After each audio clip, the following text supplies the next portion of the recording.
Conversations, episode 4, with my man Marcus.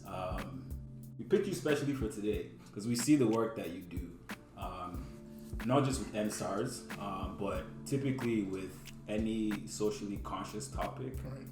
I think you're somebody that we look to for valid information, for accurate information, because we trust that you've done the work, right? And even though that means that we're looking to someone else to do the work, but it's also, this is someone that we know who is part of who's maybe my guy, right, or whatever, and I know that I can go to him for that. So we brought you here today to the table to talk about the language of love. For Black men, how that relates with our relationships with Black women. And I'm just going to talk about how we got here to this topic. First episode was safe spaces, with psychological and emotional and physical safe spaces as well. What does that look like? How do we create them? And that led to emotional labor. And how much emotional labor do we do as Black men? And how much emotional labor do we put on Black women who are trying to create for themselves those safe spaces that we talked about in episode 1? And then that took us to the next, really fire topic: who raised you? Because then they wanted to see, okay, we talked about these issues, but where did they stem from? From childhood, with our relationships with our parents, how that impacts us as we grow older, and how that shapes the legacy that we want to leave for our Black kids. Is it a legacy of shame, of forgiveness, of an understanding of self and the ability to change and be who you actually want to be? But with all of that, you got to be able to communicate yourself, right? your identity. And part of that is communicating love. And so that brought us here today to the language of love. But before we get into the topic, Marcus, please introduce yourself. Oh, interesting. Hi, Marcus. I don't know, these are always hard questions to answer because it's what part, right? Let me see. I guess it's so hard. What is the identity, right? I guess I'm a software engineer / photographer on the side. Just kind of a person living in Toronto and getting through life like everybody else, I guess.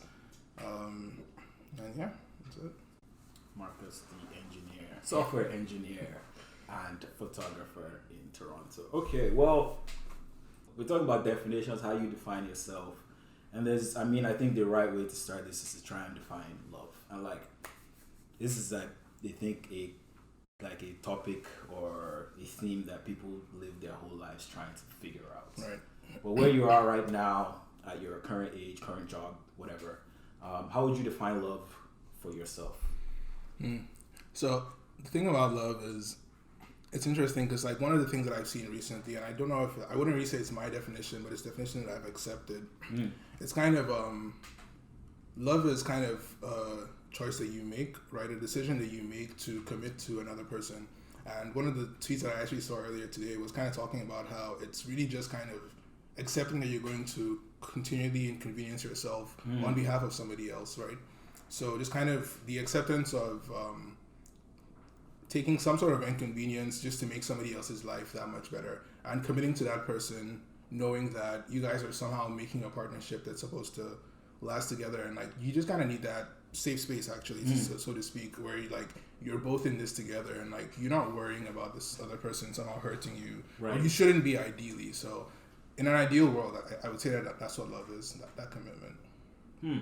I like the commitment, because if you think about we talk about self-love, love for your family, love for your friends, love for your partner. There's the commitment. There's also the inconvenience piece that I think is super key. Because I've never thought about, if I was thinking about, I'm spending this time focusing on self-love, but I never thought that it meant I would have to inconvenience myself, right? Because I actually do. I have to take myself out of my comfort zone to be able to get to the places I want to get to, achieve the goals I want to achieve, be the person that I want to be. So that's a great definition of love. Let me see, how would I define love?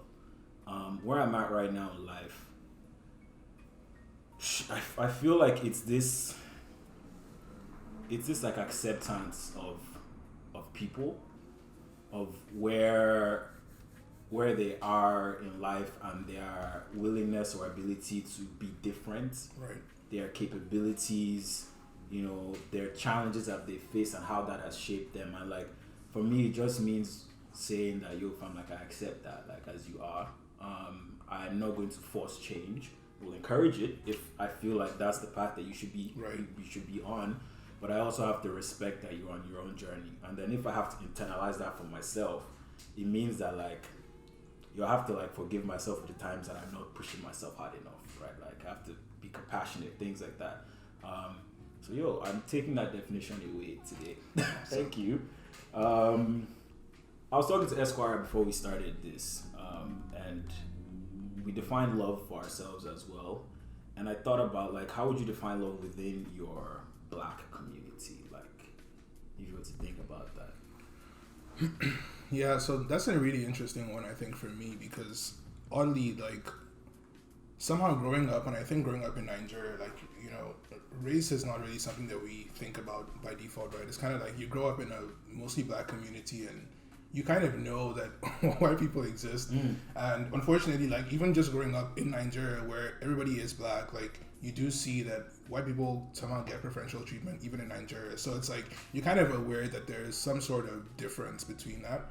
But I guess leaving Nigeria, like, throughout the years, like going around and like seeing the broader world and all that stuff, race is something that becomes more and more important to think about, because you kind of start off being shielded and like it's not really a topic, and then it becomes like everything. It becomes like a huge part of your identity. So Black love is kind of, for me, identifying the fact that like I do belong to this community of people, like regardless of how you personally might feel about the way Black people are treated in the world, like you kind of you are Black, and like when you show up in somewhere in the world, you're going to be identified almost immediately, firstly by your skin color. So the perception of Black people is important because it affects you directly, whether you participate or do anything in it at all.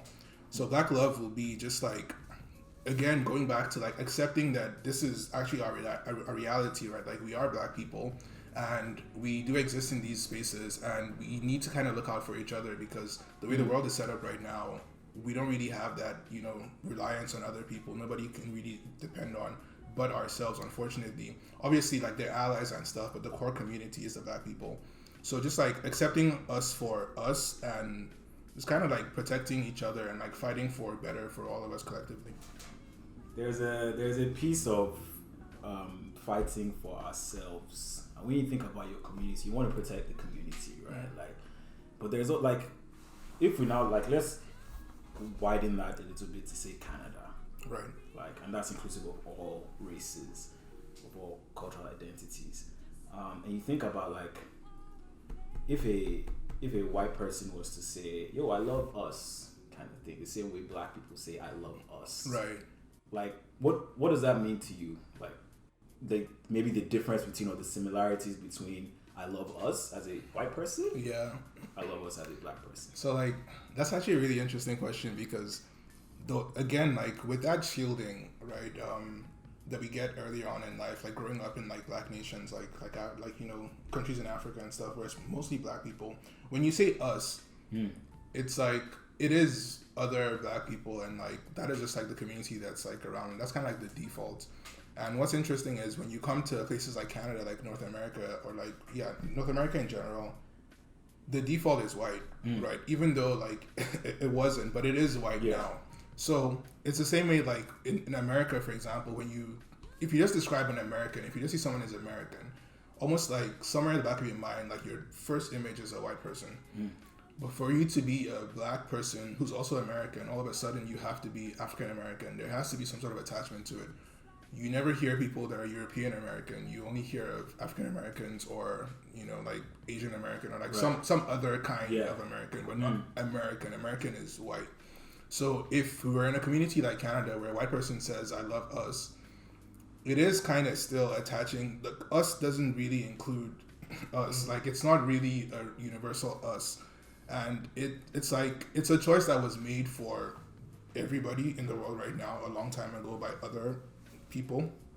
And like, we've had to like live with that this entire time. So by default, us doesn't really include the Black community. The Black community has to now, is forced to have its own identity. So when a Black person says, "I love us, it's almost like it has to mean just the black people, or like it has to mean specifically black people. And like ideally we would get to a place where us does mean everybody, but everything is so like fragmented right now where like those groups are kind of like isolated and siloed off into their own selves. I like where you went with that, where it has to mean us, because if it doesn't, it means that we're now starting to consider other people's plights, where it's like, dog, our plight is heavy enough. Right. And so now I want to take that thought and throw it into the mix of black men and black women. When you might be chilling with your guys and you just like, yo man, like I love these guys, fam. Like these are my niggas or whatever, right? Like you love them. And I think about the relationship between black men and black women, and you think about the relationship between white people and black people. Right. Oppression. Right.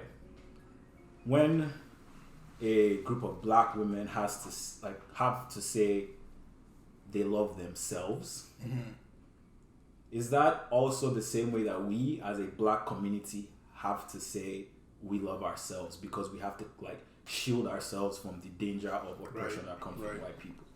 So yes and no, because yes, because ultimately it is the same thing. Like I think that is the thing that most people don't seem to realize. Like when we talk about oppression, we're really talking about the same thing. Like the systems are all different, right? You have racism, and then you have stuff like, you know, sexism, which is like a huge thing on its own. It's like the system changes, but the actual form of the oppression doesn't change. It's like at its basic form, it's still one group somehow deciding themselves superior, and then somehow deciding the other group as lesser, and somehow there has to be a clash, whatever. This one group has to be preserved above the other ones. So there is that fragmentation, like I said, where it's like you get like, you kind of get shifted into these groups, and like the groups kind of get smaller and smaller. Like you start off as like all human beings, but then you have like different races, which is like one of the top parts of your identity. And then you have like black people, but within the black community, like you have black men, black women, and like everybody else, right? And it's like even within the group of black people, one of the like superior, like overarching forms of oppression is still, you know, patriarchy and like misogyny and like sexism ultimately. So even if you do have a group of black people, you still have men, and you still have women, and you still have men still trying to assert themselves above women, regardless of the subdivision that we're in right now. So even within this group of black people, there are still smaller groups within our group. Like we're talking about women, we're talking about like transgender, we're talking about like there's so many other groups within us that are also oppressed even by us. So it's definitely different, because like they have to also separate their struggles. Like as much as like, even when we think about what's going on in Nigeria right now, right? And when people were going out and like, you know, fighting for NSARS and like going out to the protests, most people were going out with the logic of, we're going out to fight the police, or we're going out to fight against police brutality and like speak out against the government and stuff. But then on the same time, the black women that were going out also had to have the extra burden of, okay, well, I'm fighting this thing, but I also still have to protect myself, because those dangers don't just go away just because we're all somehow on the same page. And we were never really all on the same page, because some issues came up throughout the entire thing, right? And like all sorts of division. And it gets to a point where it's like, no matter what, as a woman, you're kind of fighting two battles, because you're fighting whatever it is you're fighting, but you're also still fighting that ultimate overarching form of supremacy.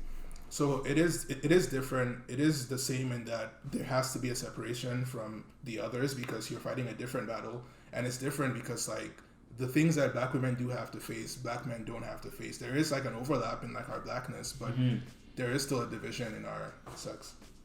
Wow. There's that, like the comparison of oppression, and even though it looks different, racism, sexism, I feel like it's often hard for people to grasp, right? Like especially when you're the oppressor in this subdivision, right? Like we often have to tell black men, hey man, this is like a white man like being racist towards you. Like you see this thing you are doing, like you hate it when this person. Exactly. So like, why are you doing this right now? And I want, like, it leads me to like think about like, okay, so love, right? Like love also means protection. Right. Like if I say I love us as black people, why is it so hard for me to recognize that my behaviors towards black women are dangerous? or the way that I feel like I'm trying to communicate love towards this black woman is dangerous. And okay, I'm saying black women. I also want to, again, I don't want to exclude other identities in the black community, the black trans women, trans men as well. And I know specifically uncomfortable conversations is between black men and black women, but I had to state that.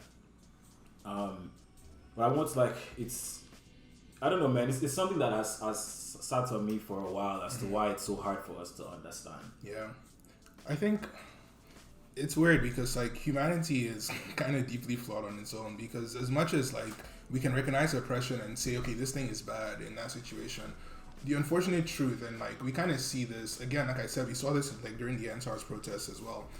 People want to end oppression for themselves. They don't want to be oppressed. Nobody wants to be oppressed. But then somehow it's really easy for you to flip that and oppress somebody else, as long as it's not you. So human beings kind of have a very self-centered view of the world, where it's I shouldn't be oppressed. I don't deserve oppression. But then all right, maybe I'll dish it out a little bit to somebody else on the side. And that's kind of the part that's messed up, because it's you want to end it for yourself, but not really for everybody. And if it's going to be for everybody, then that becomes a problem for a lot of people. You look at even as far back as America, even when America was first coming together, with, they still had slavery and everything, but what they were doing at the time was trying to rebel from the British and be oh, we deserve our own independence, we shouldn't be ruled over. But at the same time, they're oppressing other people. The hypocrisy of that, that same relationship continues to transfer even down to today, where it's black people want to be free of oppression because we're black people, but then we don't really want it for everybody. People want it for maybe black men, but then because the system of oppression when it comes to sexism still exists and patriarchy still exists, okay, the man still has to somehow have some sort of power over the other person. And I think at its core it comes because we struggle with, and this actually goes back to even when I think about love itself, one of the most important ingredients is to kind of see the other person as a person. And a lot of people don't do that, because you get online and people talk about sexual assault is bad. Imagine if it were your sister or something, right? And it's you have to attach some kind of personal, reasoning to that. It's hard for people to see someone as just an individual, just a person who deserves to be able to have their own safe space and not have that intruded just because you feel you're able to do that. So it's even as much as we can identify black people as people who deserve to be free of oppression, you still see women or some other subdivision, even within your group, as a little bit lesser in some capacity. So maybe they do deserve a little bit of oppression, and that's kind of how we end up in these situations. It's messed up. It truly yeah, it truly is. That's what I was saying. I was damn, that is. It truly is, and it's weird because there's no reason for it to kind of be this way. We kind of get comfortable in things that are normal, without really looking back and understanding where it originated from and why it originated in the first place. It's just well, it's always kind of been this way, so this is kind of what I feel comfortable doing. So I'm just gonna go with it. And we kind of perpetuate these things over time. And you look back at history and a lot has changed. I'm not going to pretend that there's no difference in the quality of life for black people now versus 100 years ago. Of course, things are different, but in many ways, things are exactly the same. A lot of things just haven't changed. A lot of things have and a lot of things haven't. And it's we are the people, living. Nobody alive today was alive 100 years ago, 200 years ago or plus, right? But we're still carrying on that culture, so to speak, and bringing it forward every single time we populate or whatever. Whoever is alive for this time slice to experience the earth at this time, we could just do something different. But for some reason, we're so willing to just hold on to even the negative parts from the past. Speaking on that, you mentioned something early on about power, and I want to sort of explore the relationship between love and power. And then thinking about how if I live for the next 50 years, I have a responsibility to not let the world in 50 years be as it is now. Absolutely. Right? At least within my sphere of change, right? Exactly. Of influence. Let's dive into the black community and talk about love and power and that sphere of change as black men. How do we start to think about love as like a letting go of power, of sharing of power, Right. you know, so that like life can be better for other people, so that I don't have to compare this person to my sister just to understand their humanity, right? Like what kind of like what happened to us for us to have to go through that entire process? Right. It's interesting because I guess like if you were to look back into the past and like try and like trace the origins of where this whole thing started, like I don't know where it started, but I can almost guarantee that it started with, you know, you know, it's at the end of the day, like things kind of always tie back to like imperialism, colonialism, and like it goes into like racism. Like these things are always so well interconnected, and we kind of live in the now and kind of forget the origins of a lot of these things. Like even behaviors towards like men and women, even back when like the world was kind of like thriving off of like enslaved people, like even back then that dynamic of men and women was still different. Like men were still looked at as still superior for whatever reason, like looking down on women, and like that same dynamic of somebody being superior is what they then, you know, escalated to a slavery. And then it's like, okay, well, like now we can collectively be white people and look down on these people, and it keeps growing and going forward. And what they taught them as a slave, like you kind of only have one reference, which is like your master, like whatever, like how they behave, right? And that's kind of like your view of the world, because they kind of block you from everything else. And you see them treat women negatively. You see them isolate the men from the women, even in like within the slave populations. And like that kind of is like reinforcing that, like, you know, men and women are somehow different, or like on different levels, are useful for different things. And that separation, that's kind of like truly unnecessary, because like there is no logic behind like why people think a man can do something better than a woman can do. Like it really doesn't make any sense at the core, but like people don't really care about like the logical aspect. It's just like, well, I mean, like this hierarchy just exists. Justify this, right? And it's like it's the exact same thing, and like it carries over, and like it brings us here, and it stems right now. It's because like going back, like until we can actually see the other person, if you're in a relationship, until you can actually see your partner as an individual who actually deserves to be happy, who's actually making that same commitment of love to you, you know, like someone is actually saying, okay, you know what, like I'm willing to inconvenience myself. I'm willing to, you know, step back and like put myself in a less favorable position to make this other person happy. You know that somebody has made that commitment to you, that you've apparently made to them as well. And if you respect them as an individual, as a person who has made that choice and decided to, you know, like push all their weight and bank on you, then like you wouldn't then go forward and like try to disrespect them or like try to oppress them in any way. But it's like, because we're not willing to identify other people as equals or other people as like human beings, ultimately, like that is why we continue to have these same problems. As long as we keep thinking that there is some sort of difference, which like has been proven again and again to not exist, we're gonna keep holding on to the same stuff. That bars. I have. Yeah, you look like you're ready to talk, man. I didn't want to go, and I wanted to give you your chance as well. I'm trying to put together what I want to say in my head, because you draw such an interesting comparison. I didn't expect you to do it between power and love. And it reminded me of a book I read, which, if you've interacted with me in the last year, I've probably bored you to death with this book. It's called The Way to Love. It's by a Jesuit priest called Anthony DeMello. And something he does very early in the book is try to describe things for you: a worldly feeling and a soul feeling, right? And he says, remember the time when you felt powerful, like you were the boss, you know, and if you've ever worked in a job where you were a manager of some sort, you know, you have that bit of power over like, your employee, right? So you know the feeling when you get to tell them what to do. Not saying you abuse it, but you know the feeling. You recognize that feeling. So that's a power feeling, right? He describes that as a worldly feeling.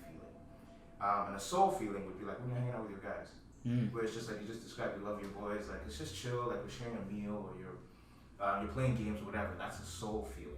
And he says like, and he compares that to the scripture, and he says, how can a man gain the world and lose his soul? Ooh. And that sounds, for me, that's the perfect comparison between power and love, right? Like when you chase the world, you chase power, but you lose your soul, you lose love, right? And that for me, just like, that's the perfect circle. of like That's everything perfect. that you just said right there. I love that actually, because like I have heard that quote, and like it's good to actually, yeah, you're right, like putting it in context that way just makes it so much clearer. Definitely, absolutely, 100% agree. Yo, thank you for that, man. No, thank you, man. You draw that. Thank you for that, because like before Marcus finished, like I'm thinking about the black man in the middle of white man on the left, Right. black woman on the right. Yes. And I'm learning as the black man, if we go back to slavery, that this is how the people in power treat the lesser. Exactly. And I now see that the person next to me, quote unquote, is now the lesser. So I've learned from here that this is how to treat, this is what love looks like. This is what the person who cares for me, who owns me, who has bought me, like, treats me. And I'm like, okay, fair enough. Now I'm going to perpetuate this for the next 100 years. I imagine that's like basically how it went down. Yeah. It's like it's blowing my mind a little bit, and then like I just want to like it leads to the next question. It's like, how do you recognize love for yourself when love is being given to you? Like, how do you know that it's being given to you? Like, Right. When you think about that connection between white man, oppressor, oppressed, and you are both oppressor and oppressed in the middle, like as a black man who has grown up in a black nation and now living his life in a multicultural, in the West, whatever, like, you know, how have you been able to recognize love? I think it's tough. It's like, now that I'm forced to think about it, I don't think that there's obviously there is no one shot way to like say, okay, yeah, this is love. But if we go back to the definition of it being first of all, a choice that somebody has made to back you in whatever way, like, I think as human beings, we do want like affirmation from other people that, you know, somehow you kind of want to know that people are supporting you. You want to know that people care about you and all these things.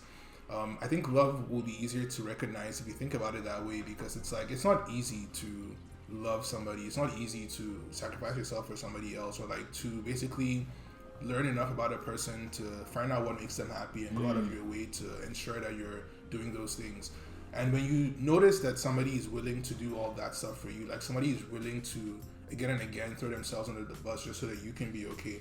Not necessarily saying that love always has to be a thing of like, I have to make a sacrifice. Yeah, it doesn't necessarily always have to be that way, but the truth is that it does kind of end up that way, because I think we are inherently selfish. Like, everybody wants to be for themselves. Everybody wants the best for themselves. But then now that you've wanted the best for somebody else and you're actively chasing that, I think anybody can recognize that, okay, this person is kind of going the extra mile for me. This person is doing things for me that I might not be doing for other people. In that sense, you're able to identify that, like, I get, you know, like, this is love. It's not, you know, all love is different, but even just the idea of like caring enough for a person is easy to recognize. And I think that we do know when it's there, but it's like whether you choose to value that or not is the actual issue. Whether or not you choose to value that. I like that you said that, because initially when you were saying being able to recognize that someone is like putting themselves on the line, or like maybe giving something up so that you can like be happy. I also think about people who are unable to understand that as love, right? Like, who have experienced love in an entirely different way. Fair, yeah. Right? Like, where peace seems like chaos. Right? And I'm quoting this guy from earlier, this boy. You know? But like, no, but it's true. It's true. And I'll be honest and say that, like, there's times where like things have been going good, you know, relationally. Right. And I'm just